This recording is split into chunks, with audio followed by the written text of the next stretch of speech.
करि मंगल करि मान ग्रंथ करण को काज जात मिले समाज सब पावे निज पद राज इस भव तरु कामूल एक जानहु मिथ्याभाव ताको करि निर्मूल अब करिए मोक्ष पाव।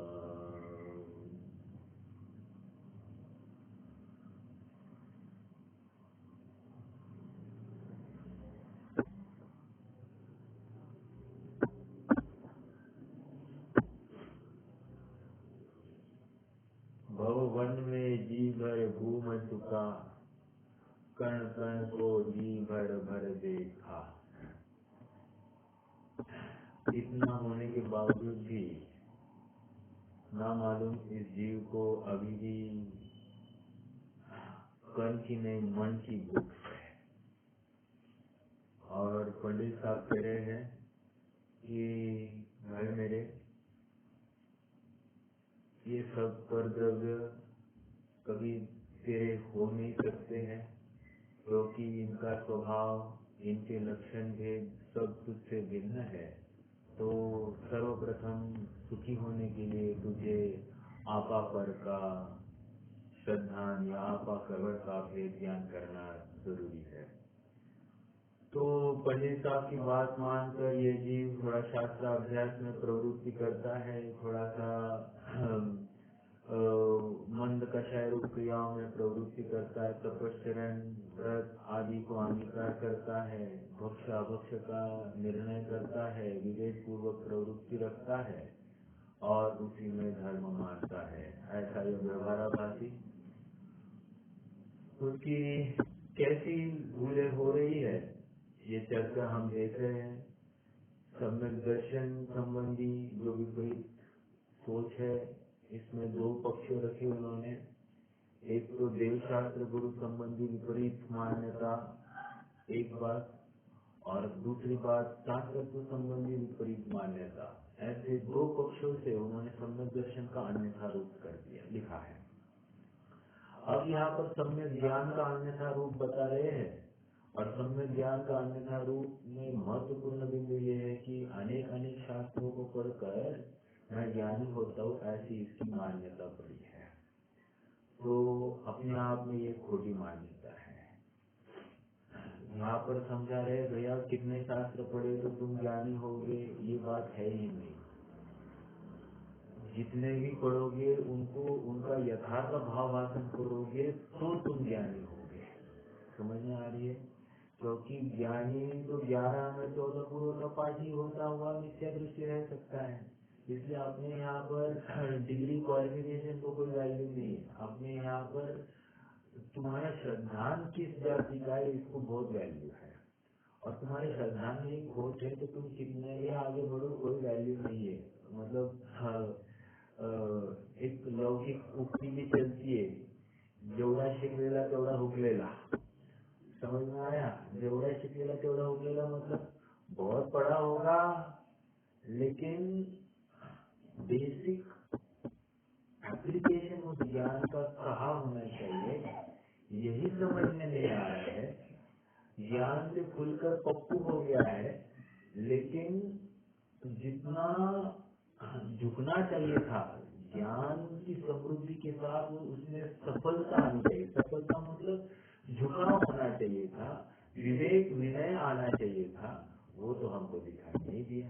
तो ज्यादा ज्ञान कार्यकारी नहीं। जितना ज्ञान हो वो यथार्थ हो और यथार्थ दिशा में झुका हुआ हो तो ज्यादा कार्यकारी है। सम्यक ज्ञानी की बात चल रही है। सम्यक ज्ञान का अन्यथा रूप पहला बिंदु तो हमने देख लिया कि ये ज्यादा शास्त्र पढ़ना कोई कार्यकारी नहीं। दूसरा बिंदु ये कहा कि व्याकरण न्याय आदि के या काव्य के शास्त्रों को भी बहुत पढ़ने से कोई उपलब्धि नहीं। जितना जरूरी है जितना उन तक पढ़ने की समझने की सामर्थ्य उत्पन्न हो जाए उतना कार्यकारी है, उससे ज्यादा नहीं, क्योंकि समय अल्प है, जीवन बहुत छोटा है। दिन भर में हमारा कितना समय शास्त्र अभ्यास में लगाया जा सकता है, उसमें भी यदि न्याय और व्याकरण के शास्त्र पढ़ता बैठेगा तो मूल अध्यात्म के शास्त्र कब पढ़ेगा। इसलिए अध्यात्म के शास्त्र पढ़ने के लिए एकदम शॉर्ट एंड स्वीट, तुमको जितना जरूरी था ज्ञान उतना ज्ञान अर्जन कर लो और गो अहेड। ओके, हाँ, एक बार समय तो हो जाए, उसके बाद में तुम जो पढ़ना है तो पढ़ना, कोई विरोध नहीं, लेकिन पहले अपना कार्य करना, कार्य से मत चूकना। ठीक है, कह दिया। फिर तीसरा बिंदु कहते हैं कि भैया तुम जो शास्त्र पढ़ रहे हो ना, प्रथमानियों के शास्त्र पढ़ते हो, वहाँ पर पुण्य पाप के फलों का निरूपण जिन शास्त्रों में आया है वो पढ़ लिया। पढ़ के क्या किया? अरे पढ़ के तुमको ये निर्णय करना था कि इन परिणामों को लेकर नरकादिक की प्राप्ति होती है, इन परिणामों को लेकर स्वर्गादिक की प्राप्ति होती है, लेकिन होता तो संसार नहीं है। तो पुराणादि के शास्त्रों को पढ़, पुण्य और पाप के प्रकरणों को पढ़कर तुम्हें ये निर्णय करना चाहिए था कि पुण्य और पाप ये दोनों संसार के कारण है, मुझे तो इनसे परे ऐसी कोई अवस्था है, उस अवस्था को प्राप्त करना है। और कहीं न कहीं मैं अपने प्रयोजन से चूक गया। तो हम जितने भी प्रथमानियों के शास्त्र है उनमें पुण्य और पाप के फल को समझा, लेकिन पुण्य और पाप से परे ऐसी एक मोक्ष अवस्था है, इसको नहीं समझा, तो शुद्धोपयोग नहीं कर पाया। इसलिए एक बार प्रथमानियों को पढ़कर निर्णय नहीं किया। अब चरणानियों के शास्त्रों को पढ़ा, चरणानियों के शास्त्र में पुण्य पाप के प्रकरण कारणों को पढ़ा, मतलब कि किस क्रिया में पुण्य होता है और किस क्रिया में पाप होता है ये तो पढ़ा, और उसके अनुसार प्रवृत्ति भी हुई। लेकिन भैया मेरे, तुम्हारा फिर से तकलीफ यही है कि यहाँ तक आकर तुमने आचरण तो कर लिया, लेकिन उस आचरण के आगे वो तो मंद कषाय रूप कार्य है, और कषाय तो संसार है, और तुम्हें तो असंसारी होना है। तो तुम जिसके लिए प्रयासरत हो उसका उद्यम ही नहीं करते हो, तुम शुद्धोपयोग ही नहीं करते हो, इसलिए तुम्हारे चरणानियों के शास्त्र पढ़ना भी कार्यकारी नहीं है। फिर वो कह रहे हैं कि और ये करणानियों के शास्त्र, तुम बहुत सारा गणित पढ़ते हो या तुम गुणस्थान समझते हो, मार्गणास्थान समझते हो, लेकिन प्रॉब्लम मालूम है, तुम स्वयं को गुणस्थान वाला ही मानते हो या तुम स्वयं को मार्गणास्थान वाला ही मानते हो। तुम वो जो व्यवहार के कथन है ऐसा निर्णय ही नहीं करते हो। जैसे थोड़ा सा एग्जाम्पल दो, मेरा प्रश्न यहाँ पर संगी है कि असंगी है? संगी मार्गण है ना, तो संगी, हाँ संगी बराबर। तो कह रही ये संगी है, ये कथन हमने सुना और हम ये कहते थे कि हम संगी है, और ये कह है ना ये असंगी है, ये चार इंद्रिय है ना ये असंगी है। अरे भैया, लेकिन ये तो व्यवहार के कथन है, जिससे क्या अपेक्षा, ना वो संगी है ना वो असंगी है और ना मैं संगी हूँ, वो भी जीव है, संगी असंगी से परे वो भी एक शुद्ध जीव है, और मैं भी संगी असंगी पने से परे एक जीव हूँ। ऐसा निर्णय मैंने किया ही नहीं। तो मात्र गुणस्थान मार्गणास्थान के शास्त्रों से निर्णय करके कुछ भी फायदा नहीं। और एक बात बोलता हूँ, जैसे गुणस्थान कि कौन से गुणस्थान तक कौन सी गति पाई जाती है, प्रश्न। तो ये जितने भी कथन है कि ये तो सब व्यवहार के कथन है, कौन सी गति पाई जाती है। जैसे पहले गुणस्थान में कौन सी गति है, तो कह रहे चारों गतियां मिल सकती है। चौथे गुणस्थान में कौन सी गति मिल सकती है, तो कहते चारों गतियां मिल सकती है। पांचवें गुणस्थान में कौन सी गतियां हो सकती है, तो कहते हैं कि नरक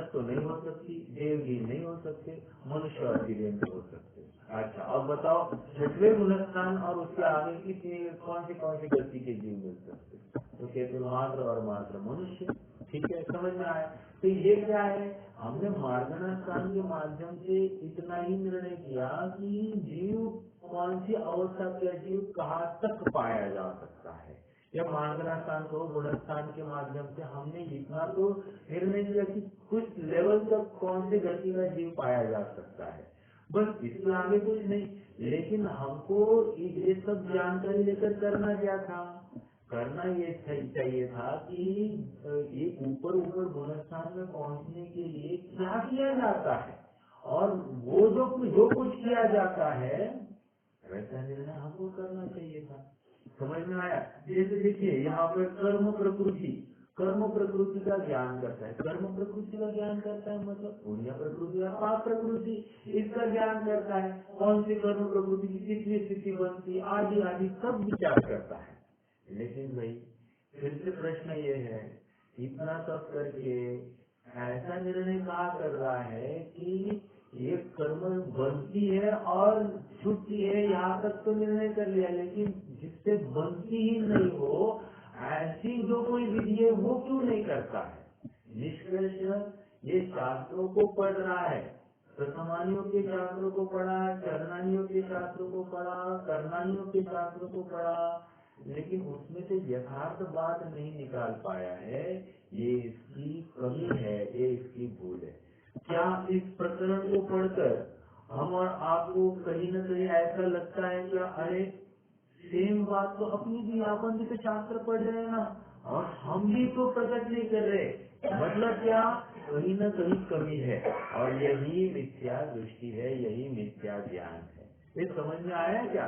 देखो अगर ये बात हमने आज पढ़ी नहीं होती तो शायद हमको लगता ही नहीं कि हमारी कुछ कमी हो रही है। समझ में आया।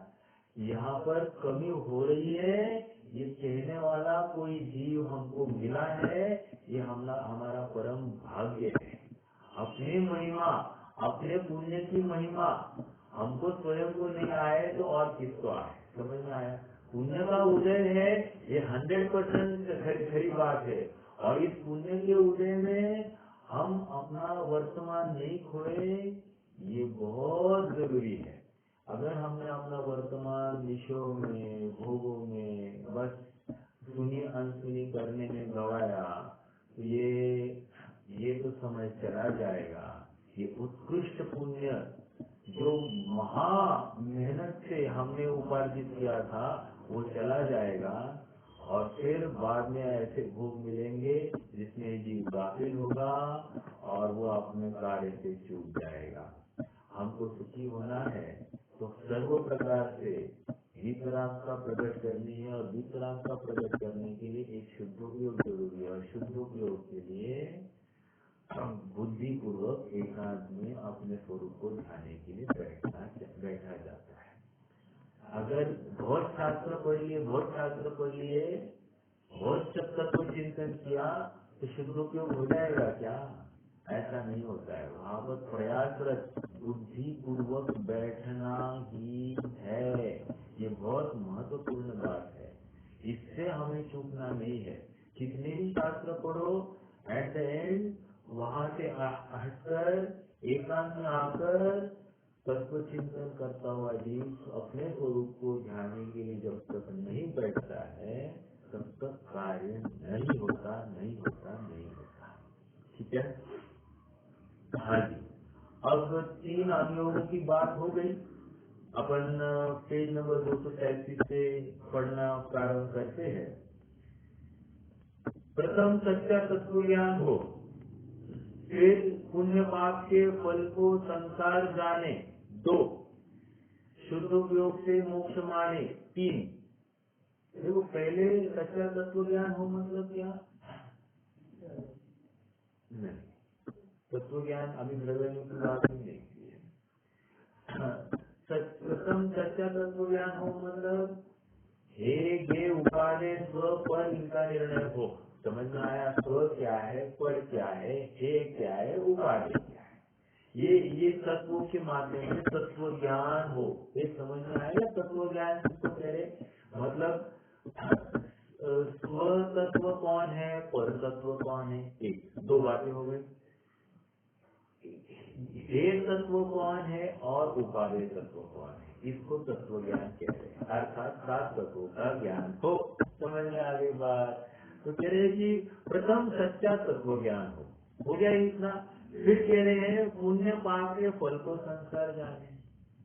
हालांकि हे और हे और उपादेय में ही सब बातें आ गई है, पुण्य और पाप भी तो हे तत्व में। देखो देखो और बताता हूँ। देखो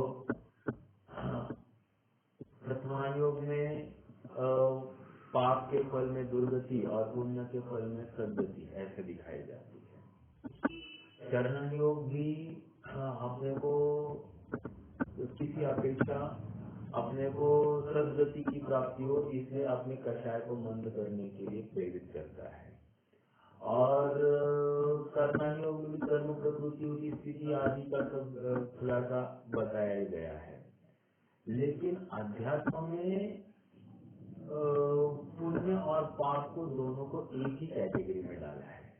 लेकिन आप देखना प्रथमायोग, चरणायोग और कर्णायोग, ये पुण्य और पाप में बहुत डिफरेंस करते। पुण्य को बिल्कुल उसको दुर्गति का कारण कहते और सॉरी पाप को दुर्गति का कारण और पुण्य को सदगति का कारण, ऐसे इस रूप में फोकस किया जाता है।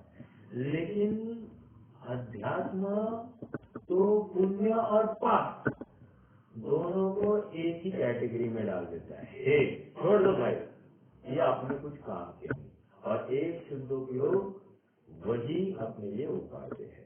समझ में आया? हाँ जी। शुद्ध उपयोग से मोक्ष माने, गुणस्थान विरूप जीव का व्यवहार निरूपण जाने। आया, गुणस्थान और मार्गस्थान से जीव का व्यवहार निरूपण है। संगी है, असंगी है, मनुष्य है, तिर्यंच है, या फिर लेशा के माध्यम से अपन जीव को पकड़े, या कषाय के माध्यम से जीव को पकड़े, या संयम के माध्यम से जीव को पकड़े, या संगत्व के माध्यम से जीव को पकड़े, ये सब व्यवहार के कथन है। और तुम्हें तो निश्चय का ऐसा शुद्धात्मा है, उसके अवलंबन से तुम सुखी होने वाले हो। ठीक है, जो का जो श्रद्धा करता हुआ इनका अभ्यास करे तो सम्यक ज्ञान हो। समझ में आया? महत्वपूर्ण इत्यादि जो का जो श्रद्धा करता हुआ, जो का जो मतलब पर को पर रूप ज्ञान, स्वरूप स्वरूप ज्ञान, और जान और मान, जान और मान, जाना नहीं तो माना भी नहीं। समझ में आया? और जाना है इसका मतलब माना है ऐसा भी नहीं। मान्यता बहुत जरूरी है, क्योंकि हमने उज्जवल को, शरीर को भिन्न हजारों नहीं लाखों बार कह दिया, लेकिन माना किधर है? तो तकलीफ अपनी यहाँ है, और जब तक मानना नहीं है तब तक काम नहीं होगा। समझ में आ रहा है? बहुत महत्वपूर्ण बात है। जहाँ पर रुचि पड़ी है ना, वहाँ से भले ही कहता हो लेकिन मानता नहीं है, और यही संसार है। बहुत बहुत अभी कहाँ तक समझाए और कैसे समझाए, मतलब जो समझ में आती है बात, उसका ऐसा भाव भाषण के स्तर पर होती है बात, शायद उसके लिए ऐसे उदाहरण ढूंढकर नहीं आ जाते। लेकिन कहने की बात इतनी है कि मान्यता को निरंतर टटोलते रहना, क्या मैं सही में अपने शरीर के प्रति मोह है या नहीं है, शरीर के बिना मैं स्वयं को अनुभूत कर सकता हूँ या नहीं कर सकता हूँ। और इसमें देखिए दो बातें कहता हूँ, हमको प्रश्न चिन्ह खड़ा होता है कि अरे शरीर के प्रति मोह तो मेरा निरंतर है, और ज्ञानी के भी होता हुआ दिखाई देता है। थोड़ा सा रोग हो जाए, शरीर में दाह हो जाए, या कुछ भी कोई तकलीफ हो जाए, तो ज्ञानी भी उपाय करता हुआ दिखाई देता है। तो फिर उनका शरीर को अपना मानना नहीं मानना कैसे निश्चित करे?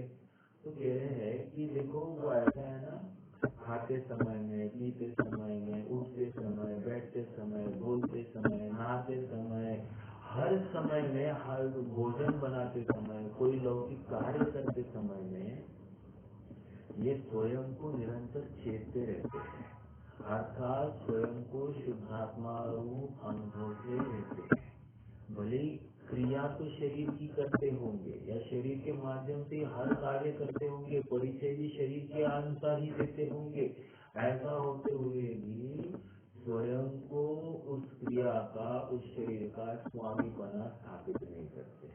स्वामीपना स्थापित नहीं करते मतलब एक उदाहरण देता हूँ, उदाहरण देकर बात समझ में आ जाएगी। जैसे एक मुनीम है, मुनीम, और मुनीम क्या कर रहा है कि आउटस्टैंडिंग देख रहा है, भैया आज जितना व्यापार हो गया और कितने की आवक बाकी है, उसके ऊपर उसको तगादे के लिए लगा दिया है।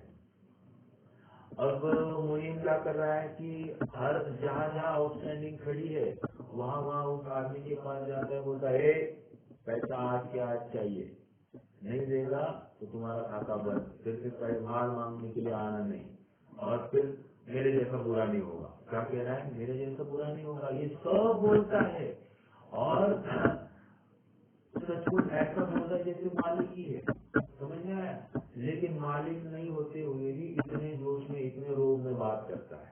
तो ये जो है ना, क्रिया तो दिखाई दे रही है, लेकिन अब उस जितना पैसा आएगा, आउटस्टैंडिंग आएगी, उसका कितना अपनत्व होगा? 1 रुपये का उसमें अपनत्व नहीं है, लेकिन रोग तो 100% जमा रहा है। ऐसी ज्ञानी की क्रिया होती है। मतलब शरीर का कार्य तो 100% करता है, लेकिन शरीर के स्वामीपना 0% रखता है। ऐसी ज्ञानी की परिणति समझ में आया? वो एक उदाहरण। दूसरा उदाहरण ऐसा देते हैं, श्रद्धा की बात है ना, श्रद्धा को मैं बता रहा हूँ आपको कि कैसे इसको अपन एनालाइज करें कि क्या होता होगा। देखिए, जैसे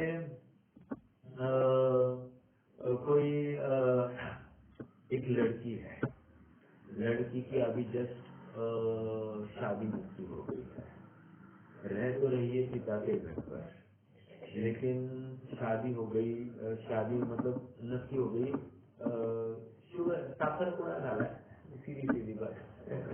तो अब वो स्वयं को पति के घर वाला अनुभवती है या पिता के घर वाला अनुभवती है?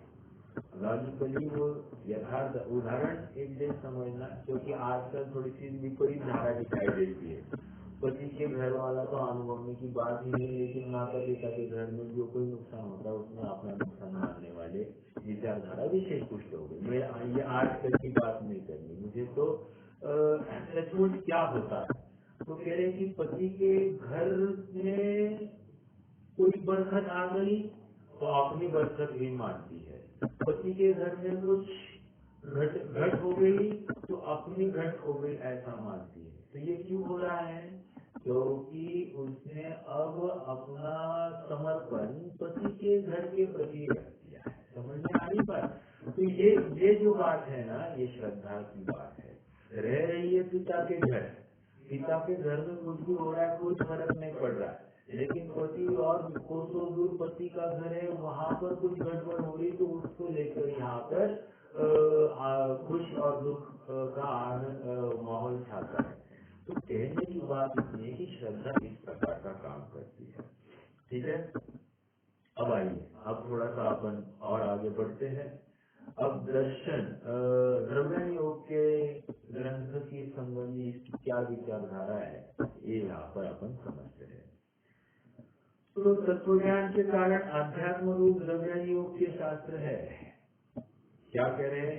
तत्वज्ञान के कारण आध्यात्म रूप द्रव्य योग के शास्त्र है। तत्वज्ञान का कारण क्यों कह रहे हैं? क्योंकि पुण्य और पाप दोनों को ढेर डाल रहे हैं। अब तक जितने भी शास्त्र पढ़ रहा था वहाँ पर पुण्य अच्छा और पाप बुरा ऐसा कह रहे थे, लेकिन द्रव्य योग ने दोनों को उठाया और डंप कर दिया। कहा? उनको दोनों को कचरे के डब्बे में डाल दिया, मतलब पुण्य को भी और पाप को भी। बोथ आर यूजलेस, कुछ काम के नहीं। ठीक है, देखो, तो तत्वज्ञान के कारण अध्यात्म रूप द्रव्य योग के शास्त्र है, और कितने ही जीव उन शास्त्रों का भी अभ्यास करते हैं, लोग शास्त्र का अभ्यास करते हैं, परंतु वहाँ जैसा लिखा है वैसा निर्णय स्वयं करके आपको आप रूप पर को पर रूप, आश्रवादी का आश्रवादी रूप श्रद्धा नहीं करते। जैसे का तैसा निर्णय नहीं करते, आश्रव को आश्रव नहीं मानते, आप को आप रूप नहीं मानते और पर को पर रूप नहीं मानते। मतलब क्या, आप पर का भेद ज्ञान नहीं कर रहे हैं। यह मैं हूँ और ये शरीर आदि सब अन्य मुझसे विलक्षण जाति के ये पर है, ऐसा निर्णय नहीं करता है। ये शरीर में जितनी भी दाह हो रही है ये सचमुच जीव में प्रवेश नहीं कर रही है, ये निर्णय नहीं करता है।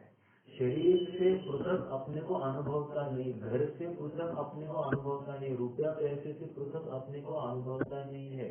रुपया पैसे की प्राप्ति में अपना वृद्धि हो गई, रुपये पैसे की घाटी में अपनी नुकसान हो गया, या जमीन जायदाद मिल गई तो उसमें अपनी बरकत हो गई, जमीन जायदाद नहीं मिली या किसी ने लूट लिया तो अपना नुकसान हो गया, ऐसा मानता है। कह रहे हैं कि यही तो तुम्हें नुकसान दिखाई दे रहा है। देखो वर्तमान पर्याय मिथ्यात्व प्रवृत्त हो रही है, इसको नुकसान नहीं देखता है, और संयोग में गड़बड़ हो गई तो उसमें हानि वृद्धि देख रहा है। समझ में आया? तो ऐसी इसकी आपा पर का भेद ज्ञान नहीं कर पा रहा है। और आश्रवादी को आश्रवादी का आश्रवादी रूप श्रद्धा नहीं करता, मतलब पुण्य को उपादेय जानकर ही प्रवृत्त होता है, उसको आश्रव मानता ही नहीं है। समझ में आ रहा है? मुख्य से तो यथावत निरूपण ऐसा भी करे जिसके उपदेश से अन्य जीव सम्यक दृष्टि हो जाए, परंतु जैसे कोई लड़का स्त्री का स्वांग बनाकर ऐसा गाना गाए जिसे सुनकर अन्य पुरुष स्त्री कामरूप हो जाए, परंतु वह तो जैसा सीखा वैसा कहता है, उसे कुछ भाव भाषित नहीं होता, इसलिए स्वयं कामासक्त नहीं होता।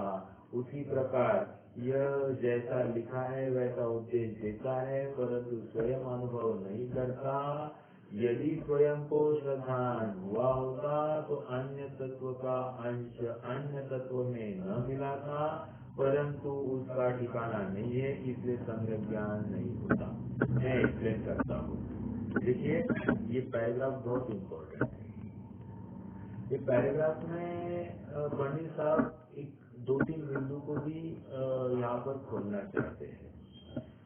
एक बिंदु तो ये है कि पंडित साहब कह रहे हैं, ये दिखाना चाह रहे हैं कि हमको किसके वचन सुनने चाहिए, सम्यक ज्ञानी के वचन सुनने चाहिए, ज्ञानी वक्ता के माध्यम से हमको वचन सुनने चाहिए, या मिथ्या ज्ञानी भी चलेगा।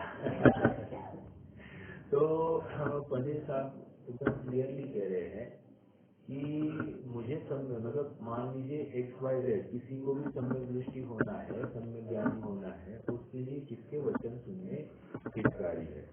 तो मैं दो पक्ष रख रहा हूँ। एक पक्ष तो धौला में ऐसा है कि सम्यक ज्ञानी के वचन ही मेरे सम्यक ज्ञान में कार्यकारी निमित्त है। एक बात धौला की बात है, फालतू फालतू बात नहीं है। और दूसरी बात यह है कि यहाँ पर कह रहे हैं कि मिथ्या दृष्टि जीव है और उसकी बात को सुनकर कोई दूसरा जीव सम्यक ज्ञानी हो जाता है। और उदाहरण दिया, जैसे कोई लड़का है, लड़की का स्वांग कर रहा है, उसकी आवाज निकाल रहा है, यह उस लड़की की आवाज को सुनकर जितने भी श्रोतागण है वे कामासक्त हो गए हैं, लेकिन ये लड़के को कोई भी विकार नहीं कर रहा है। समझ में आया? मतलब क्या? मतलब ये कि मुझे सम्यक दृष्टि होना है या सम्यक ज्ञानी होना है, तो इसका मतलब मुझे सम्यक ज्ञानी की ही भाषा या वचन सुनने चाहिए, ये बात, या उसके मुख से ही बात सुननी चाहिए, ये बात योग्य नहीं है। समझ में आया? फिर धौला की बात को कैसे टकरा रही है? धौला में तो कहा है कि सम्यक ज्ञानी के ही वचन मेरे सम्यक ज्ञान में निमित्त है, तो फिर अब बुद्ध बात का क्या करना? अरे भैया वो ये कह रहे हैं कि किसी सम्यक ज्ञानी ने बात कही, ओके, वर्तमान में देखो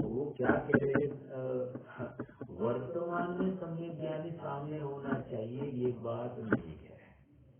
यदि भूतकाल में किसी सम्यक ज्ञानी ने बात लिखी है, उस बात को कोई वर्तमान में मिथ्या दृष्टि कोई जीव हो, वो उसी बात को जैसा उन्होंने कहा वैसे ही उसने आगे बोला, तो क्या तकलीफ है?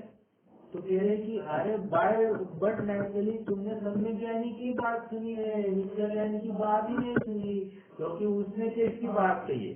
उसने तो सम्यक ज्ञानी की बात कही। देखो पहले के जमाने में राजदूत होते थे, राजदूत गाड़ी में टुटुर नहीं, वो तो राजदूत मतलब वो जो संदेशा राजा का लेके जाता था, तो वो क्या करता था, जैसे बाहुबली के पास में भरत का दूत आ गया था और उसने भरत ने कह दिया कि उसने कह दिया राजन आपके लिए भरत राजा का पैगाम है। क्या है पैगाम? पढ़ो। तो कहते हैं कि आपको गोरखपुर खाली करने के लिए बोल दिया है, 48 घंटे की मोहलत दी जाती है। तो ये सुनकर बाहुबली का माथा ठनक गया और उसने कह दिया इसकी पहले गर्दन छाड़ दूं। लेकिन फिर बीच में मंत्रियों ने समझा, अरे भैया ये तो राज शिष्टाचार है, ये दूत नहीं बोल रहा है, ये तो भरत चक्रवर्ती बोल रहा है। समझ में आया? इसको आप दूत मत देखो, इसको भरत चक्रवर्ती के रूप में देखो। और भरत चक्रवर्ती का आदमी है, लेकिन बोल रहा है भरत चक्रवर्ती की भाषा, इसकी स्वयं की कोई सामर्थ्य नहीं है, भरत चक्रवर्ती की भाषा बोल रहा है। तो कह रहे कि ये इसमें दोष मत देखो, तुमने उसने कह दिया है ना, उसके प्रति तुम्हारा विचार करो। कहा मैं ये बात क्यों कह रहा था? हाँ, तो मुझे तो इतना कहना है कि ज्ञानी होने के लिए कोई वर्तमान में हमको सम्यक ज्ञानी ही की मुख से सुनना चाहिए, ये बात नहीं है। कोई हमको ये बात सुना रहा है, उसने सम्यक ज्ञानी की बात जैसी की वैसी ट्रांसफर की है, तो ये सम्यक ज्ञानी की ही भाषा है, ऐसा समझना। एक बात तो ये हो गई। अब मान लीजिए कि कोई सम्यक ज्ञानी है, उसकी भाषा मान लीजिए माइक से बोली जा रही, तो माइक से बोली जा रही तो हम सुनेंगे या नहीं सुनेंगे? सुनेंगे। मान लीजिए उसके रिकॉर्डेड प्रवचन है, तो उसकी भाषा हम सुनेंगे कि नहीं सुनेंगे? सुनेंगे। तो कह रहे फिर वहाँ तो सम्यक ज्ञानी है नहीं वर्तमान में, फिर उसकी और वे वचन सुनकर तुम्हें सम्यक ज्ञान होगा कि नहीं होगा? होगा, बिल्कुल होगा। समझ में आया? कहने की बात इतनी है, माइक ना सम्यक दृष्टि है ना मिथ्या दृष्टि है, माइक तो माइक है, वो तो खाली स्पीकर के माध्यम से वो तो जैसी भाषा वर्णना को खिलाना है वो खिलाएगा। निष्कर्ष इतना है कि मुझे सम्यक ज्ञानी होने के लिए सम्यक ज्ञानी के वचन परोक्ष भी हो सकते हैं या प्रत्यक्ष भी हो सकते हैं। वर्तमान कौन कह रहा है ये बात नहीं, किसकी बात कह रहा है ये बात बहुत इम्पोर्टेंट है। यदि मैं महावीर की ही बात कह रहा हूँ तो ये बात मेरी नहीं समझना, महावीर की बात समझना। और स्टार्टिंग से यही कहते आ रहे हैं, पढ़े कछु कहूँ कहीं मुनि था, या फिर मैं जो कुछ कहूँगा ये पंच परमेश्वरी की साक्षी से कह रहा हूँ, जो कुछ कहूँगा उनकी साक्षी से कहूँगा, उनकी बात कहूँगा, मेरी बात समझकर इसको हल्की नहीं समझना। ये साक्षात तीर्थंकर परमात्मा ही आकर तुमको ये बात सुना रहे, ऐसे निर्णय पूर्वक ऐसे श्रद्धा पूर्वक इस बात को समझना, सुनना, हल्की में नहीं लेना कि कोई श्रीपाल नाम का एक फालतू फालतू ऐसा आदमी है वो सुना रहा है इस बात को। समझ में आ रही है? महत्वपूर्ण बात यह है कि सम्यक ज्ञानी की बात होगी तो कौन सुना रहा है इन मटेरियल, वो सम्यक ज्ञानी की बात है ऐसा मान कर ही सुनना। ओके, ये एक बात हो गई। अब 2-3 मिनट और है तो 2-3 मिनट में और एक बिंदु को मैं टच करता हूँ।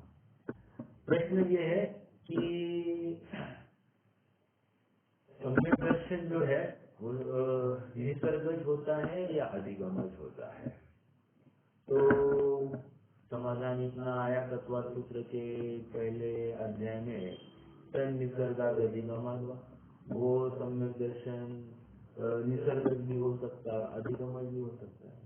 अगला प्रश्न खड़ा हुआ कि निसर्ग सम्यक दर्शन किसको कहते हैं और अधिगमन सम्यक दर्शन किसके कहते हैं। बहुत इंपॉर्टेंट बात है।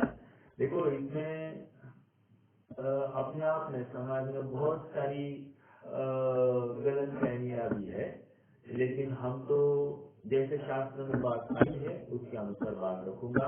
आप सब अपने अपने स्तर पर विचार करना। हाँ, और एक बात समझना, जब भी सम्यक दर्शन होता है पंचलब्धि पूर्वक ही होता है।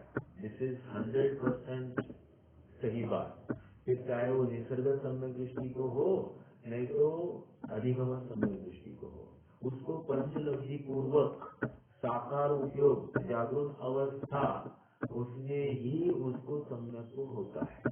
ठीक है, शुद्ध उपयोग करण लब्धि त्रिकरण परिणाम के माध्यम से ही होता है, अन्य प्रकार से नहीं होता। दोनों की बात। मात्र अब प्रोसेस में कहाँ फर्क है, कह रहे हैं अधिगमन और निसर्गज के। अधिगमन कह रहे हैं कि इसने किसी वक्ता के माध्यम से जिन वचन को सुना तो कह दिया ये अधिगमन सम्यक दर्शन है।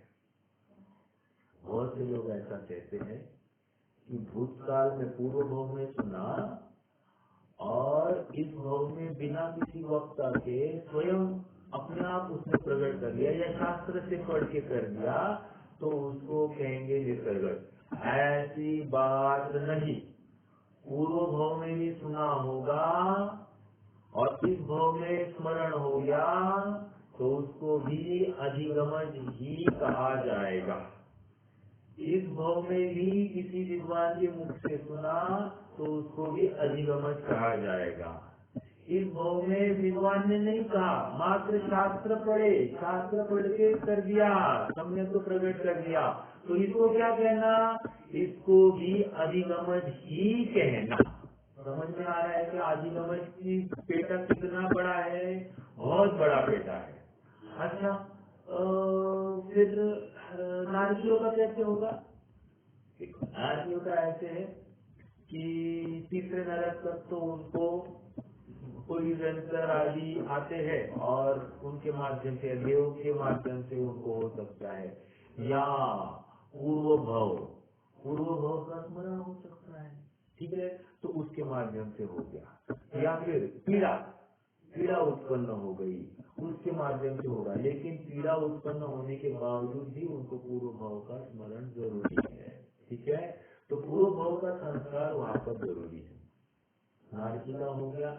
तिर्यंजों का भी कहते हैं कि जाति स्मरण से हो जाता है, या फिर तिर्यंजों को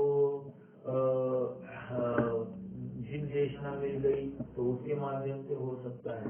कहने की बात तिर्यंजों को भी प्रोबेबिलिटी ज्यादा करके अधिगमन की ही दिखाई दे रही है। ओके, देवों को भी अधिगमन की ही दिखाई देती है। मात्र और मात्र मनुष्य को, देवों को एक अपेक्षा अगर अपन लगाए तो वहां पर देव दर्शन करे नंदीश्वर आदि द्वीप में और वहां हो जाए, वो अलग बात, अभी मैं उस डिटेल में नहीं जाना चाहूंगा।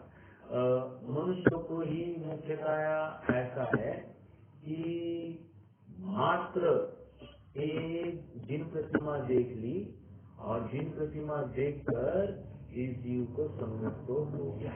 पंचलब्धि पूर्वक मात्र जिन प्रतिमा देखी और इसको सम्यक तो हो गया, इसको कहेंगे निसर्ग सम्यक दर्शन। समझ में आया? बाकी सब प्रकार के सम्यक दर्शन अपनी अधिगमन और निसर्ग की बात चल रही थी। अधिगमन में पूर्व भाव में भी सुना होगा तो वो अधिगम, और इस भाव में उसने सम्यक को प्रकट किया तो उसको हम अधिगमन ही कहेंगे। निसर्ग ही एक ऐसा सम्यक दर्शन है जिसमें पूर्व में सुना नहीं एक, इस भाव में सुना नहीं दो, पढ़ा नहीं तीन, मात्र जिन प्रतिमा देखी और इसको सम्यक तो हो गया। अब प्रश्न एक खड़ा होता है, पंचलब्धि है ना, पंचलब्धि में 5 लब्धि, पाठ लब्धियों के नाम क्या है? षोडशम लब्धि, विशुद्धि लब्धि, देशना लब्धि, प्रायव्य लब्धि, करण लब्धि। हमको षोडशम लब्धि, विशुद्धि लब्धि, प्रायव्य लब्धि, करण लब्धि संबंधी कोई तकलीफ नहीं। हमको तो तकलीफ देशना लब्धि की है। देशना लब्धि में क्या लोगे आप? देशना में तो आपको अब यहाँ पर कोई न कोई निमित्त चाहिए। समझ में आया क्या? प्रश्न कैसे पकड़ में आ रहा है? तो कह रहे हैं अब निसर्ग सम्यक दर्शन के लिए, निसर्ग सम्यक दर्शन में देशना लब्धि क्या लोगे? तो इसका इतना ही जवाब है, भगवान की प्रतिमा देखकर इसको मोक्ष मार्ग दिखने लग गया कि सुख शरीर में नहीं है, सुख तो आत्मा में है। देखो ना, वो एक एक अंग होगा बोल रहा है कि उपयोग बाहर रखकर कभी कुछ होगा नहीं, उपयोग तो आत्मा के आश्रय से रखकर। वो नासागत दृष्टि है ना, वो ये दिखा रही है कि ये अंदर की तरफ उपयोग गया है, शरीर में उपयोग नहीं है, बाहर में उपयोग नहीं है, ना निद्रा में है, सचेत अवस्था में होते हुए ये किसी न किसी अंदर में स्थित ऐसे तत्व के ऊपर ही इसका उपयोग है। ऐसा निर्णय करता हुआ इसको इतनी ही देखना लब्धि, भाव भाषण के स्तर पर ये शरीर भिन्न है और आत्मा भिन्न है और आत्मा सुख की खान है, ऐसा भावों से समझ लेता है और उसके बल पर उसको देखना लब्धि हो जाती है और उसका काम हो जाता है। ये समझ में आया क्या? तो इस प्रकार इसको देखना लब्धि भी होती है, ऐसा समझना चाहिए। देखिए, अपने आप में इसमें बहुत सारे प्रश्न या फिर डिलेमास या फिर अलग अलग प्रकार के स्टेटमेंट अलग अलग विद्वान करते हुए दिखाई देंगे, लेकिन हमको निसर्ग, मैं आपको आधार इसी ग्रंथ में देता हूँ, इसी ग्रंथ में आधार दूंगा। पेज नंबर आप 7 पर आ जाइए, आपको इसी ग्रंथ में आधार देता हूँ।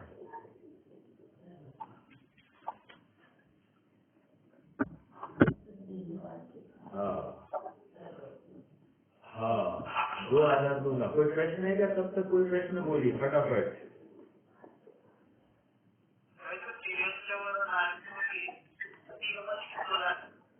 हाँ, अधिगमन ज्यादा बड़ी बात नहीं है, किसको हो रहा है किसको नहीं हो रहा, लेकिन जिसको हो रहा है ना उसको निसर्गत करना है तो उसको देव दर्शन से ही होगा, इतना ही कहना है मुझे। किसको हो रहा है किसको नहीं हो रहा है ये अप्रयोजनभूत बात है।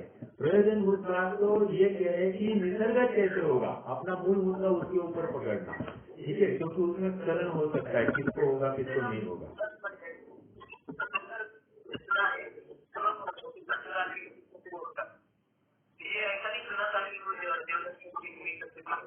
हाँ, तो आज सुना ना, मैंने जानबूझ के ये सुनाया आपको, आपने आज तक सुना नहीं होगा, ये मुझे 100% गारंटी थी, इसलिए तो नहीं तो फिर चूक जाओगे कहीं यहाँ वहाँ सुनने में। देखिए अभी आपको मैं मोक्ष मार्ग प्रकाशक में से एक 2 स्टेटमेंट पढ़ के दिखाऊंगा, आप मुझे उसका अर्थ बताना, ठीक है? आपके पास जीववाणी होगी तो पेज नंबर 5 पर आ जाइए, पेज नंबर 5 एकदम स्टार्टिंग में सबने पेज नंबर 5 खोलना है। देखो मैं पढ़ता हूँ। पुनश्च त्रिलोक में जो अकृत्रिम जिन बिंब विराजमान है, मध्य लोक में विधि पूर्वक कृत्रिम जिन बिंब विराजमान है। Under now very very important line, जिनके दर्शनादि से एक धर्मोपदेश के बिना, फिर से जिनके दर्शनादि से एक धर्मोपदेश के बिना अन्य अपने हित की सिद्धि जैसे तीर्थंकर केवली के दर्शन से होती है वैसे ही होती है। अपने हित की सिद्धि होती है मतलब, अपने हित की सिद्धि होती है मतलब, बोलो भाई बोलो। सम्यक दर्शन आत्मानुभव होता है। ये स्टेटमेंट बार बार पढ़ना और इसका अर्थ क्या है वो मुझे बताना, ठीक है? ये आपने पढ़ा नहीं था रोहित भैया, ये तो अपना हो गया था, ओके? हाँ जी, तो ये एक बात हो गई। आप देखिए सर्वार्थ सिद्धि ग्रंथ है मेरे सामने, ठीक है। सर्वार्थ सिद्धि का पेज नंबर 9, पहला अध्याय, सूत्र नंबर 3, तन निसर्गाद अधिगमाद्वा। निसर्ग का अर्थ स्वभाव है, मैं पढ़ रहा हूँ यहाँ से। निसर्ग का अर्थ स्वभाव है और अधिगम का अर्थ पदार्थ का ज्ञान है। सूत्र में इन दोनों का हेतु रूप से निर्देश किया है। शंका, इन दोनों का किसके हेतु रूप निर्देश किया है? समाधान क्रिया के। अरे छोड़ो, उसको छोड़ दो। उत्पन्न होता है समाधान, कौन सी क्रिया? एक मिनट, ये निसर्ग,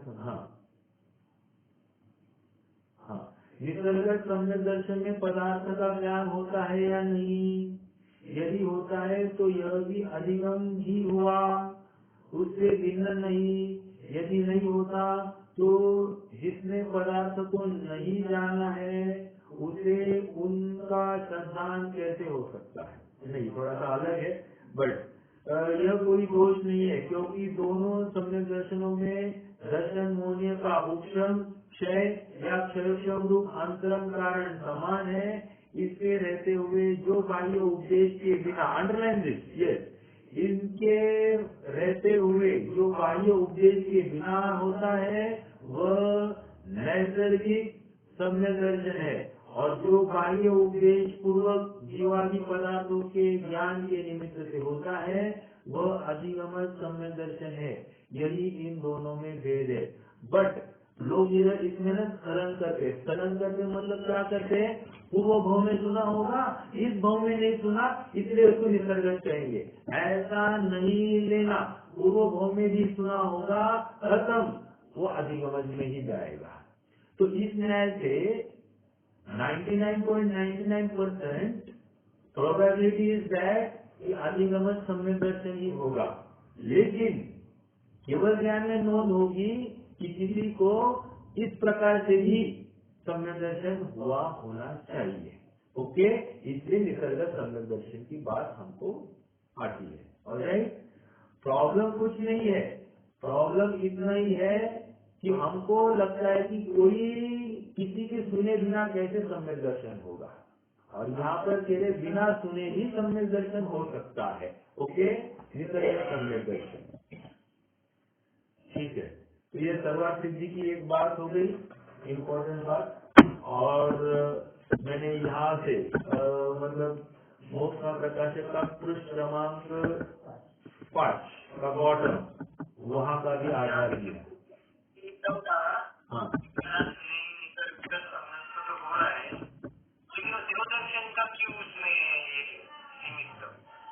हाँ, फिर मुझे बताओ ना, उसको कुछ न कुछ बेस चाहिए कि नहीं चाहिए?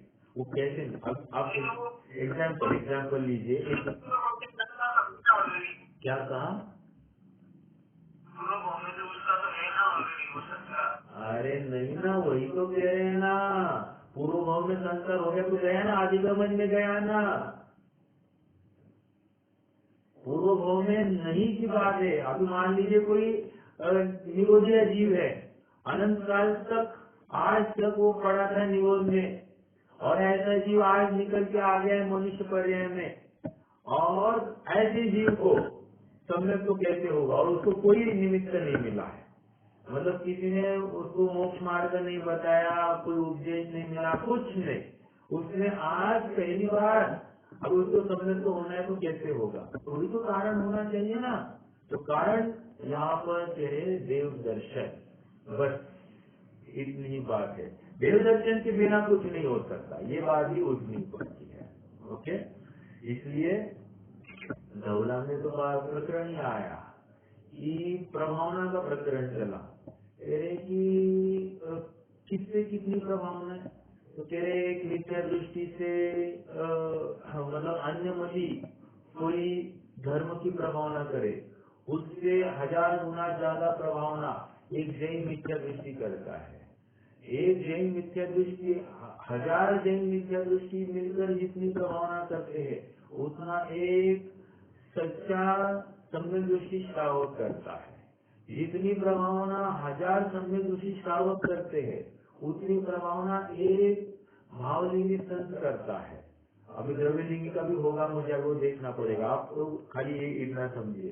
अब भावलिंगी संत 1000 भावलिंगी संत मिलकर जितने धर्म की प्रभावना करते, उसने उतनी प्रभावना एक तीर्थंकर परमात्मा करते हैं।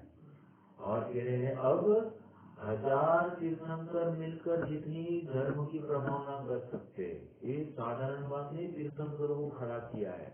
1000 तीर्थंकर मिलकर जितनी प्रभावना कर सकते हैं, उतनी प्रभावना एक जिन बिंब करता है। कितनी महिमा है, समझ में आया? धौला का प्रकरण है। कहने की बात इतनी है कि जिनबिंब दर्शन, जिनबिंब की महिमा अपरंपार है, ये समझना। उसको अपन कुछ भी कहकर झुठला दे, ऐसी बात नहीं है। इससे साक्षात सम्यक अपना जुड़ा है, ये निर्णय इसमें हो जाता है। ठीक है, ये इतने प्रकरण अपन ने आज जो पढ़ा, हम 2 बार बिंदु के ऊपर चर्चा की। एक बिंदु मिथ्या दृष्टि के मुख से भी सुनना, लेकिन यथार्थ बात सुने तो वो भी सम्यक में कार्यकारी है। और दूसरी बात हमने ये समझी कि निसर्गज और अधिगमन सम्यक दर्शन। निसर्गज किसको कहते हैं? मात्र और मात्र एक देव दर्शन रूपी निमित्त, और इस जीव को सम्यक तो हो गया, देशनालब्धि तक हो जाती है। बहुत बड़ी बात है ना, देशनालब्धि कैसे हो गई? हमको लगता है देशनालब्धि शब्द का अर्थ, देशनालब्धि मतलब हमको यहाँ पर कोई न कोई वचन सुनना ही होना चाहिए। तो और विद्वान ऐसे ही करते हैं। विद्वान क्या कहते हैं? देशनालब्धि मतलब पूर्व का जो सुना था ना, पूर्व की वो देखना आज फली। ऐसा नहीं है, ऐसा नहीं है। ठीक है, चलिए। और आप कितने ही विद्वानों के पास में लेकर जाएंगे, सभी यही बात कहेंगे जो सेकेंड टाइप की है। ऐसा निसर्ग वाला जो मैंने बताया है, ऐसा आपको एक हाथ विद्वान ही बताएगा, लेकिन आप सब विचार करना, और ऐसा ही होना चाहिए। अभी मैंने ये मोक्ष प्रकाशक का आधार दिया, और दूसरा सर्वार्थ सिद्धि का आधार दिया। ठीक है,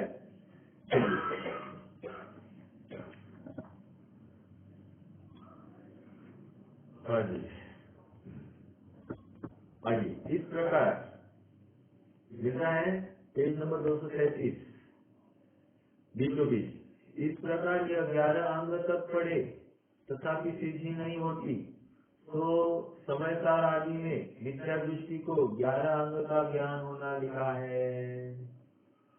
ठीक है, यहाँ कोई कहे कि ज्ञान तो कितना होता है, परंतु जैसा अभव्य सिंह को श्रद्धान रहित ज्ञान हुआ वैसा होता है।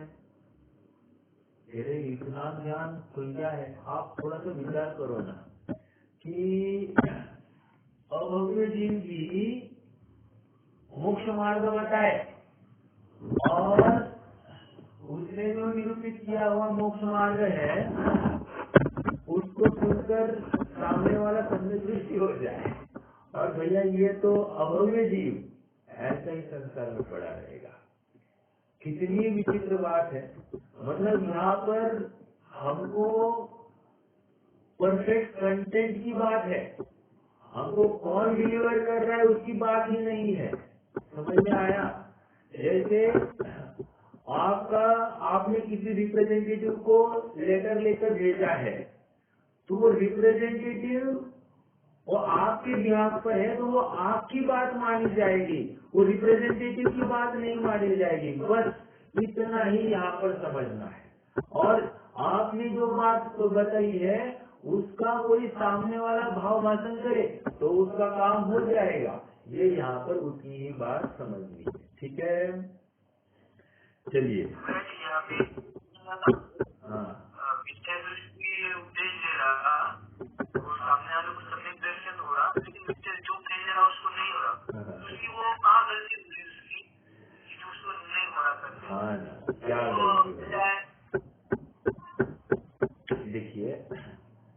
वो भाववासन नहीं कर रहा है, प्रतीति नहीं कर रहा है, बोल तो रहा है पोपट जैसे। आया ना, उन्होंने कल कहा ना तोता जैसे बोलता है, तोता जैसे। अपन ने तोते की कहानी देखी थी, याद है ना? मार्ग में आएगा, औरंगाबाद गाँव आएगा, वहाँ रोहित नाम का कोई शिकारी दाने डालेगा, तुम दाने नहीं खाना तो क्यों फिर जाल बिछाएगा और तुम पकड़े जाओगे। तो ये कह रहे हैं कि तोता तो बराबर रटता रहा, लेकिन वो उसको भाववासन नहीं हुआ। भाववासन कितना जरूरी है ये आप समझ रहे होंगे। मतलब एक एक शब्द देखो, किसी ने मुझे गाली दी, गुस्सा क्यों आता है? गुस्सा क्यों आता है? प्रश्न है मेरा। गाली का भाववासन हुआ। तो ऐसे ही कह रहे हैं कि किसी ने तुम्हें भगवान आत्मा कहा, तुम्हें आनंद नहीं हुआ? आनंद क्यों नहीं हुआ? तेरे भाववासन नहीं हुआ। समझ में आया क्या? मतलब ये स्वयं कह रहा है भगवान आत्मा, ऐसा बोल रहा है ये, लेकिन उनको भाववासन नहीं हो रहा है तो क्या करे? तकलीफ की बात ये है, वो एक्टिंग कर रहा है, एक्टिंग की बात कर रहा है। बहुत से लोग होते हैं जैसे आत्मा की बात करते हो आंखें बंद करते हैं और एकदम मतलब ऐसे गदगद हुए ऐसे करते हैं। तो इसका मतलब सम्य दृष्टि हो गई, ऐसी कोई भी बात नहीं लेना। ओके, समझने की बात इतनी है। अरे देखो सुनो भैया, और बात बोलो कि हमको किसी का सम्यक तो भी देखना नहीं है, टटोलना नहीं है। हमको तो बात प्रामाणिक है या अप्रामाणिक है इतना ही टटोलना, इतना ही अपना कर्तव्य। ये सब पूरा प्रकरण अपन पढ़ आए हैं ना। तो पंडित तोडरमल सम्यक दृष्टि थे कि नहीं थे, या फिर श्रीपाल सम्यक दृष्टि है या नहीं है, या कुंद सम्यक दृष्टि थे कि नहीं थे, अपने को उसमें देखना ही नहीं। ये सब अप्रयोजनभूत बात है। ये समझ में आ रहा है क्या? प्रयोजनभूत और अप्रयोजनभूत कह रहा हूँ, कौन सम्यक दृष्टि और कौन मिथ्या दृष्टि, ये बात हमको करनी नहीं, क्योंकि वो सब अप्रयोजनभूत में है। तो प्रयोजनभूत बात क्या है? वो बात यथार्थ है या नहीं है, इतना निर्णय करना ये प्रयोजनभूत बात है। समझ में आ रहा है क्या? देखो ये बहुत महत्वपूर्ण बात है, क्योंकि प्रयोजनभूत बात में क्या है, उसमें अपना हित छिपा हुआ है। अप्रयोजनभूत बात में अपना हित भी नहीं है और अहित भी नहीं है, उसको जानने से कुछ लाभ होने वाला नहीं है। तो क्या फर्क पड़ता है, जानो या नहीं जानो या अन्यथा जानो, कुछ फर्क नहीं पड़ता। लेकिन प्रयोजनभूत बात में जैसे का वैसा निर्णय करना। अब मेरा और एक प्रश्न, सम्यक दर्शन निसर्गज हुआ या अधिगमज होगा? तो इसको इस निसर्गज और अधिगमज को हम किस में डालेंगे? प्रयोजन भूत में डालना है, अप्रयोजन भूत में डालना है? मेरा प्रश्न है आप सबसे, कौन जवाब देता है देखते हैं।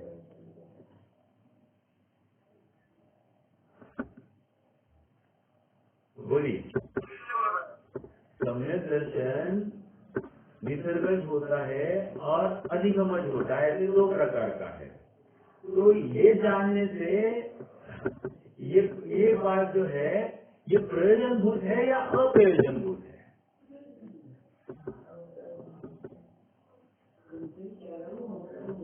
यानी फिर अप्रयोजनभूत। अप्रयोजनभूत बात है, कैसे भी होना, क्या फर्क पड़ता है? समझ में आ रहा है क्या? ये अप्रयोजनभूत बात है। बात किससे फर्क पड़ने वाला है? पंचलब्धि से हुआ कि नहीं हुआ? हाँ हुआ, तो ये प्रयोजनभूत बात है। हाँ, प्रोसेस में कुछ भी चेंज नहीं हुआ ना, नहीं हुआ, तो प्रयोजनभूत बात है। जागृत अवस्था भी हुआ ना? हाँ हुआ। इसका संसार का कुछ कम अर्धपुद्गल परावर्तन ही है ना? हाँ, उसके अंदर हुआ। तो बराबर सब पैरामीटर्स जितने जरूरी थे सम्यक के लिए वो हो गए। फिर वो किस निमित्त से हुआ, क्या फर्क पड़ता है? समझ में आया? उपादानगत ताकत या आत्मा के आश्रय से ही तो वो सम्यक को होने वाला है, किसी देव दर्शन की वजह से थोड़ी हुआ। देखो जिसको देखा उसके ऊपर आरोप आया, लेकिन पुरुषार्थ तो जीव नहीं किया ना, तो ऐसा अगर होता तो सबको जो देव दर्शन करता है सबको सम्यक दर्शन होना चाहिए था, ऐसा नहीं हुआ ना। इस वजह से क्या है, उपादानगत योग्यता और तत्समय की योग्यता, ये दोनों कितने जरूरी थे, समझ में आया। उसका भव्य होना कितना जरूरी था। तो ये सब बातें बहुत कार्यकारी है। ठीक है, चलिए थोड़ा सा आगे बढ़ते हैं। या कोई कहे हृदय बीच में, या कोई कहे कि ज्ञान तो इतना होता है, परंतु जैसा अभव्य सेन को श्रद्धा रहित ज्ञान हुआ वैसा होता है। समाधान, वह तो पापी था जिसे हिंसादि की प्रवृत्ति का भय नहीं था, परंतु जो जीव त्रैवेक आदि में जाते हैं, रोहित भाई आपके प्रश्न का उत्तर, जो जीव त्रैवेक आदि में जाते, किसकी बात कर रहे होंगे, मैंने आगे पढ़ा नहीं है, लेकिन द्रव्यलिंगी साधु की बात होगी। त्रैवेक आदि में जाते हैं और ऐसा ज्ञान होता है, वह तो श्रद्धा रहित नहीं है, उनके तो ऐसा ही श्रद्धा है कि यह ग्रंथ सत्य है, परंतु तत्व श्रद्धा सच्चा नहीं हुआ। तत्व श्रद्धा मतलब क्या, स्व पर एव उपाधि, समझ में आया। अपना अंश पर में मिलाया, पर का अंश अपने में मिलाया, मैं जीव हूँ ऐसा जीव को स्वरूप नहीं अपनाया और पर को जीव रूप मान लिया या जीव को पर रूप मान लिया, ये तकलीफ हो गई। या फिर आश्रव को संवर का कारण, आश्रव को संवर मान लिया, पुण्याश्रव को संवर मान लिया और इससे ही धर्मोक्ष मार्ग होता है, ऐसा मान लिया। तो कितने सारे गलतियां इसकी हो रही है। शरीर की क्रिया को अपनी क्रिया मान लिया, अपनी क्रिया को शरीर की क्रिया मान लिया, ये सब कह रहे हैं कि ये अपना अंश पर में मिलाकर पर का अंश अपने में मिलाता है। ठीक है, प्रश्न आता है, ये जो ग्रंथ वगैरह पढ़ के भी उसको तत्व श्रद्धा नहीं हुआ, वो जो सौपर राम ने जैसे अभी बोला, वो जो भाव है वो कोई खींच के तो नहीं ला सकता है, यानी फोर्सफुली तो नहीं ला सकता है, गलती है तो वो कैसे उसको सवाल करना, ये होता मुझे आता है। देखिए एक प्रश्न है, आपको 1 करोड़ रुपया कमाना है, ठीक है, और आपको लगता है कि 1 करोड़ कमाऊंगा तो एक गाड़ी होगी, एक बंगला होगा और सारी व्यवस्था एट इट्स प्लेस, तो और फिर मुझे निवृत्त होना है। तो 1 करोड़ कमाने के लिए आप दिन रात एक कर रहे कि नहीं कर रहे, तो उसमें किसी ने आपको फोर्स किया क्या, नहीं भाई अब थोड़ा सा कम भागो, नहीं कह रहे, आप स्वयं से भाग रहे। क्यों भाग रहे, वो रुचि दौड़ा रही है, समझ में आया। वो रुचि जो अनुकूलता की पड़ी है वो आपको 1 करोड़ कमाने के लिए दौड़ा रही है, समझ में आया। वैसे ही कह रहे हैं, फिर उसके लिए आपने 1 करोड़ कमाने के लिए जो कोई बातें थी पढ़ने की, सीखने की, समझने की, कैसे धनार्जन किया जाता है, इन सब बातों को आपने अच्छे से समझा और उसके अनुसार प्रवृत्ति की, समझ में आया। अब कह रहे हैं कि ये क्यों हुआ, क्योंकि रुचि थी। अब कह रहे हैं सेम बात यहाँ पर लगाओ, यहाँ पर भी जिसको जिसको रुचि है वो धगज से प्रवृत्ति करेगा ही करेगा, और जिसको रुचि नहीं है वो खींचकर भी अपने उपयोग को वहां दौड़ा नहीं सकता, खींचकर भी नहीं दौड़ा सकता। मैंने बच्चे को बोला बैठ और सामयिक कर, हम भी कहता हूँ तो पापा पापा विकल्प भी आते हैं, विकल्प क्यों आते हैं, अरे रुचि नहीं है, समझ में आ रहा है क्या। देखो और एक बात बताता हूँ आपको, बहुत अच्छी बात, ये डॉक्टर साहब का उदाहरण है। वो क्या हुआ कि इंडिया और पाकिस्तान का बंटवारा चल रहा था, उस समय का काल है। होता ऐसे था कि अपना एक हिंदू भाई अगर मुसलमानों के मोहल्ले में गया तो उसको पकड़ते और बहुत पीटते, अगर पीटना नहीं है तो उसको मुसलमान होना पड़ता था, नहीं तो फिर बहुत पीटा जाता था। और वैसे ही उनका कोई मुसलमान यहाँ पर आया तो हिंदू बहुत पीटते थे तो उसको हिंदू बनना पड़ता था। अब क्या हुआ, ऐसे ही एक हिंदू भाई गया वहाँ पर मुसलमानों के मोहल्ले में, देख लिया मुसलमानों ने और उसको पीटना चालू कर दिया। रुक जाओ, मैं मुसलमान, अल्लाह अकबर, अल्लाह अकबर। तो वो कहने लगा अल्लाह अकबर, क्यों, उसको तो जान से आ रही, राइट। अब क्या किया, अब वही पे रहने लग गया, दाढ़ी वाड़ी बढ़ा दी, माला घूमने लग गया। एक दिन ऐसे हुआ कि बीमार हो गया, वो बीमार हो गया तो वो कहने लगा, हे राम, हे राम, ऐसे चिल्लाने लगे। अल्लाह भूल गया। तो कह रहे कि ये क्यों हुआ? अरे ये इसलिए हुआ क्योंकि रुचि अभी भी राम की तरफ है। समझ में आया? आप मार पीट के भी किसी को मुल्ला नहीं कर सकते, मतलब किसी को मुसलमान नहीं कर सकते, आप उसके अभिप्राय को बदल नहीं सकते। अब ये तो उदाहरण हो गया।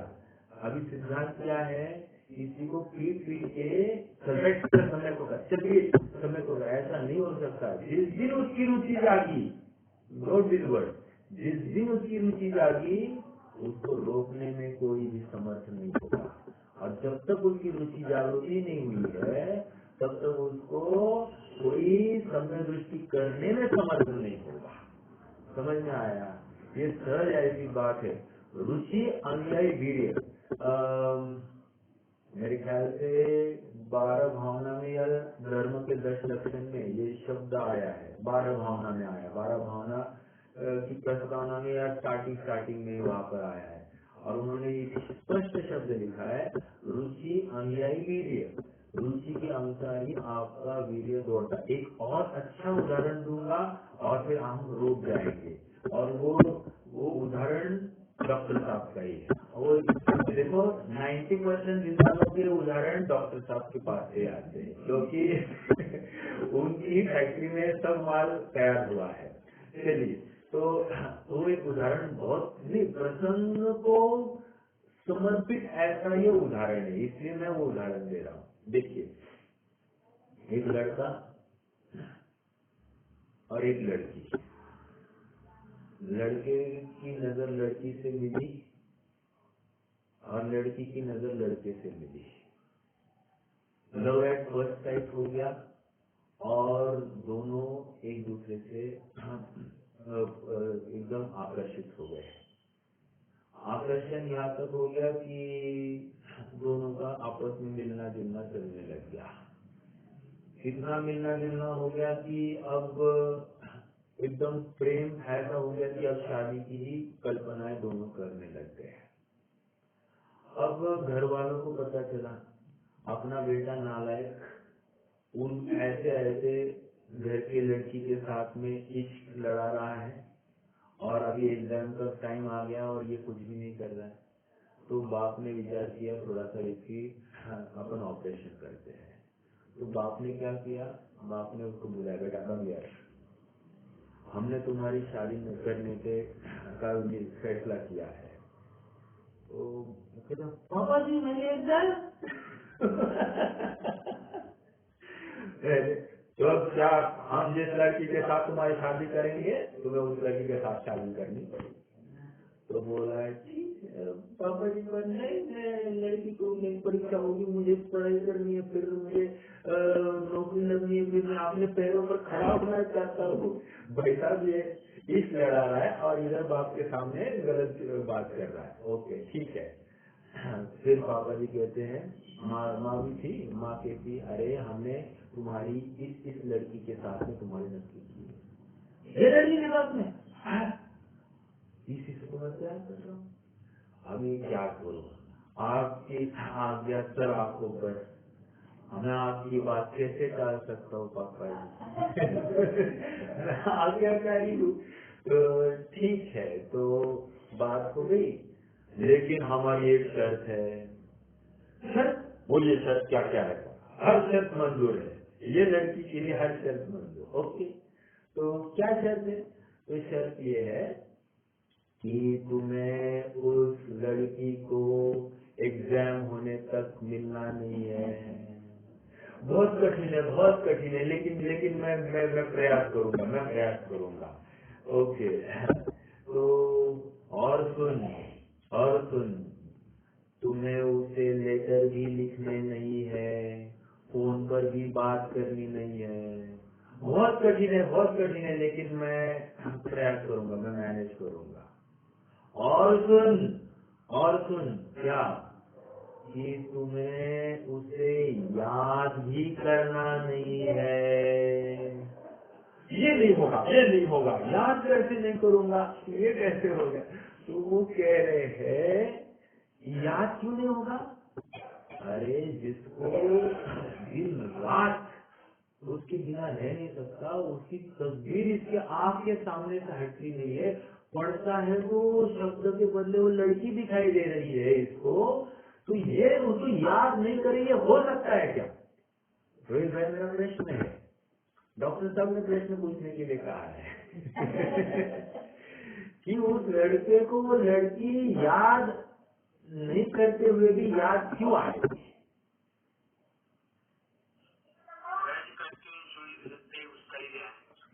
राइट राइट राइट, क्या बात है रोहित भैया, तुम भी ऐसे कर रहे थे क्या? देखो, sorry, I am very sorry, but कहने की बात ये है, प्रश्न का जवाब आपको मिल गया होगा कि जिसको रुचि लगी है, जिसको सच्ची लगन है, वो अपने ध्येय को ध्याए बिना नहीं रहता, नहीं रहता, नहीं रहता। देखो, उदाहरण बहुत फालतू है, लेकिन इसमें से सिद्धांत जो घटित हुआ है वो हमको ये दिखा रहा है कि सच्ची धगत से किया गया पुरुषार्थ कार्यकारी होता है। और इसलिए आपको स्वामी जी के एक स्टेटमेंट आपको याद रखनी चाहिए, बहुत अच्छी स्टेटमेंट है। ध्रुव धामना देनी धड़कती धुनी धीरजती धड़ावा ते धर्मनो धारक धर्मी धन्य। 11 बार ध लगाया। ध्रुव धामना जैनी धड़कती धुनी धीरजती धड़ा हुआ, ध्रुव में धड़ा हुआ, ते धर्मनो धारक धर्मी धन्य। तब ध की बात थी, लेकिन उसमें महत्वपूर्ण ध्रुव धामना ध्येयनी, ध्रुव धामना ध्येयनी मतलब त्रिकाली ध्रुव के ध्येय की, धड़कती धुनी, धड़कती धुनी मतलब जबरदस्त धड़क है अंदर में, किसी भी हालत में मुझे अपने शुद्धात्मा को प्राप्त करना है। तो धड़कती धुनी, धड़कती मतलब क्या, ऐसा ज्वलन है वो उसके लिए, तत्पर हो गया है, उसको कुछ भी नहीं पूछ रहा है, उसको खाना नहीं दिख रहा है, पीना नहीं दिख रहा है, नींद नहीं दिख रही है, माता नहीं, पिता नहीं, घर नहीं, नौकरी नहीं, धंधा नहीं, कुछ नहीं दिखाई दे रहा, एक और एक मेरा शुद्धात्मा, शरीर भी नहीं दिखाई दे रहा। समझ में आया?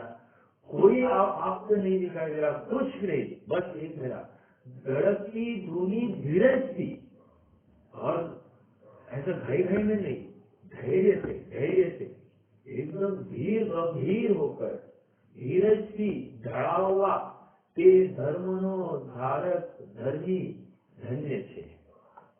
समझ में आ रही बात?